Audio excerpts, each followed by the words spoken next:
The third generation was a big turning point for the Pokemon series. For its first few years, Pokemon was a bona fide phenomenon.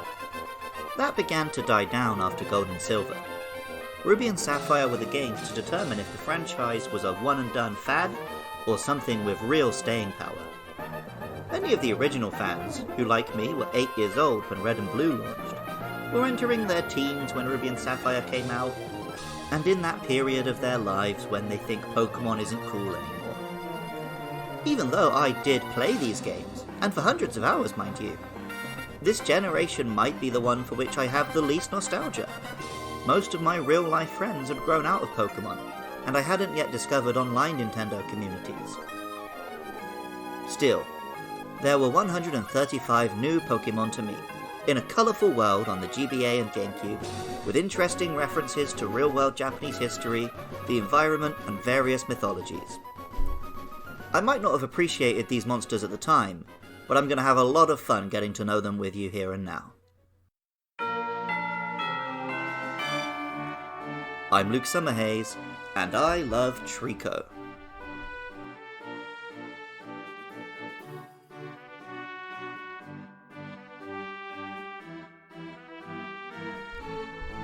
After the first two generations were kind of made up as Game Freak went along, Generation 3 was when the series' rules were being firmly established.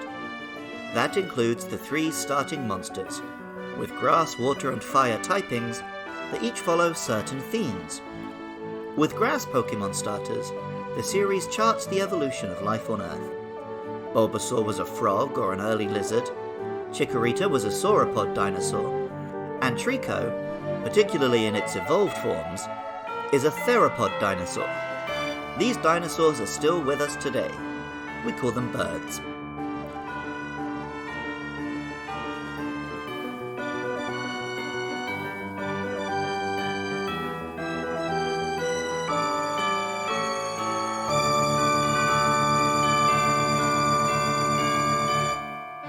Like many grass starters, Treecko is a little bit forgotten. The Torchic family are cool, and the Mudkip line are fun memes, but Treecko is just a pleasant little grass lizard.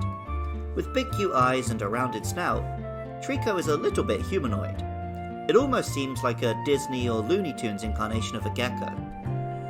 Pokemon Ruby tells us, Treecko has small hooks on the bottoms of its feet that enable it to scale vertical walls. This Pokemon attacks by slamming foes with its thick tail. And Pokemon Sapphire tells us, Treecko is cool, calm, and collected. It never panics under any situation. If a bigger foe were to glare at this Pokemon, it would glare right back without conceding an inch of ground. Finally, Pokemon Emerald told us, it makes its nest in a giant tree in the forest. It ferociously guards against anything nearing its territory. It is said to be the protector of the forest's trees. With its leaf-like tail and ability to walk up surfaces, Treecko resembles the tree-tailed geckos. Despite this, lizards are defined by their legs which splay outward from the body. Legs which point straight down under the trunk of the body are characteristic of dinosaurs. The name Treecko obviously combines tree and gecko, and the Japanese name is Kimori, which combines ki, tree, and forest, mori, while sounding like Yamori, which is gecko. In the anime, Ash had a Treecko who was a cool customer, permanently chewing on a twig like Sylvester Stallone with a toothpick in Cobra, or a classic cowboy or samurai chewing on a bit of straw. This Treecko went on to evolve and become one of Ash's most dependable monsters for the Advanced Generation anime. Treecko also appears in the Detective Pikachu live-action movie, primarily just sticking to things and staring at the protagonists with its big eyes.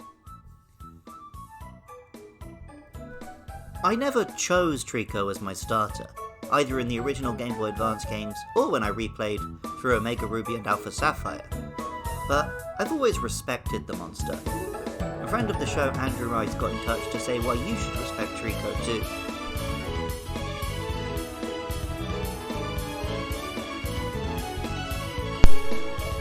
What's up, Blue Loves Pokemon? It's me, Andrew, here to talk about Treecko. Now, as we all know, Treecko is a weird little gecko kind of thing, and you know what?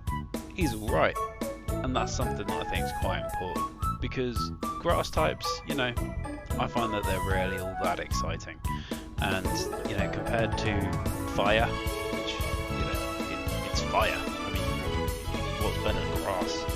Some stuff you can pull out of the ground, and that's about all you can do with it. Or fire, something you can burn, something you can watch and wonder. If you sit there watching grass, you're having a bad time.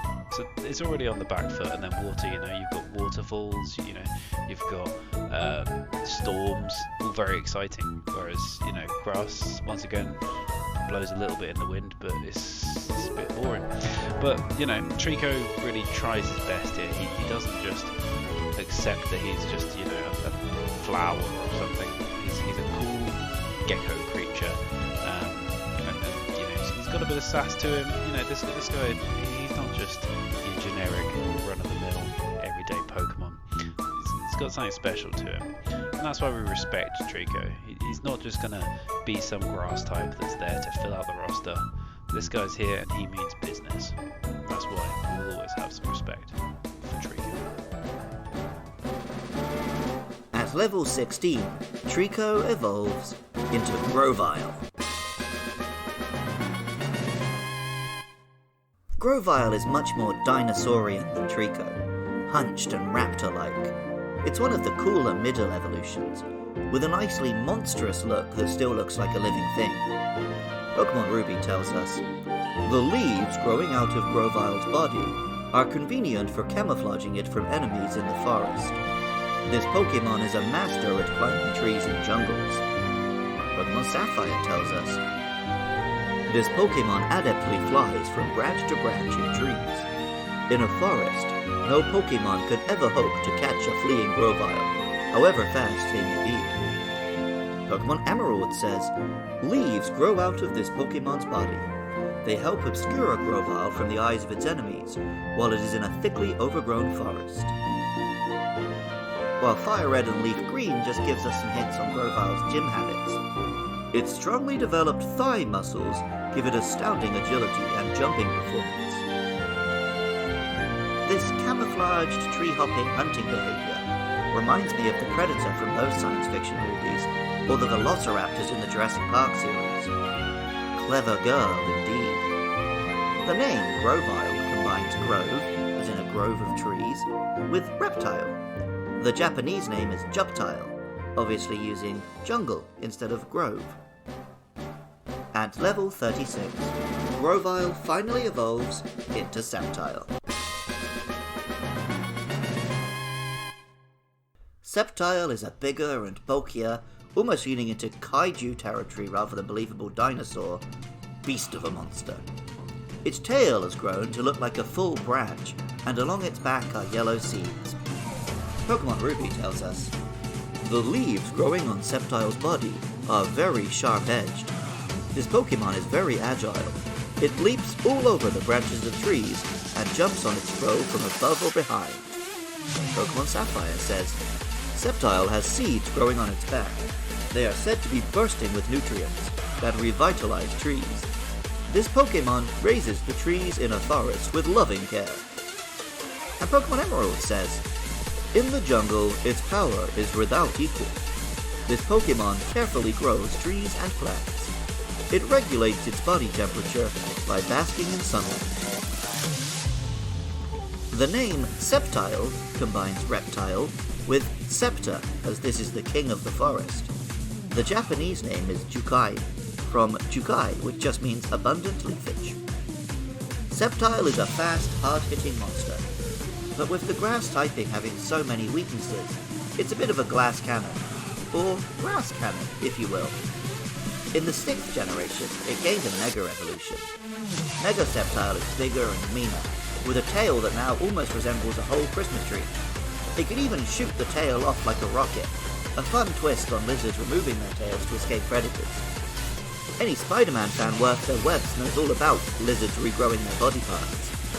The speed and attack powers are boosted even further, and it gains a dragon typing. Sadly, none of this is enough to make up for the lack of bulk and defense. While Sceptile and Mega Sceptile weren't especially effective in the Pokemon video game competitive scene, Sceptile is a pretty cool fighter in Pocket Tournament. Fast and hard-hitting, it suits my style well. It also has aggressive animations and an extremely cool anime-esque finishing move. Growing up, I was always a water starter guy. Looking back now, however, I really appreciate this adorable little lizard that grew up into a real dinosaur. Music for Luke Loves Pokemon was composed by Jonathan Cromie. Artwork for the show is by Katie Grovile.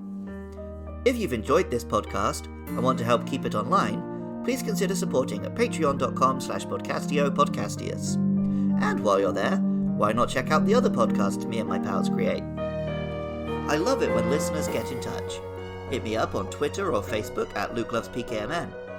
I want to hear why you love these monsters, whether it's a Pokemon we've already covered or one that's coming up.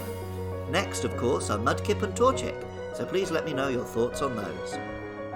I love Treecko, and remember, I love you too.